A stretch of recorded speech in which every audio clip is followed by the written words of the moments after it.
Here we have question number 2. In circle A, we have angle measurement EAD is equal to 42 degrees. Find the measurement of each angle.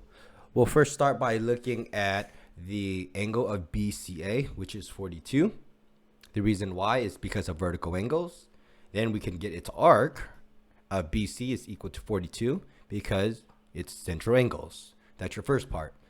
Next, we can see that line CE is made up of two angles, angle BAE and angle EAD. That equals to 180. Plug in that 42 that we have. You can then solve to get angle BAE, which is 138. Okay. Then also you can get the other one, CAD, is also 138. That's because it's vertical angles. Once you have the two angles, you could then get the arc. Their arcs are identical. Arc BE and arc CD are the same of 138. They're the same as the angles because of central angles. The arc and the central angle are the same values. Okay. To find arc EDM, there's three angles that make it up: BAC, CAD, and EAD.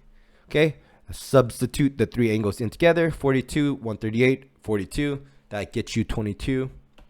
All right. Or you could do 360 minus and get that as well. Then you could also get angle arc CBE. That's 180 because the line segment of CE is the diameter. Therefore, the measurement of the angle is 180. And then the arc is also 180. Okay, there you go.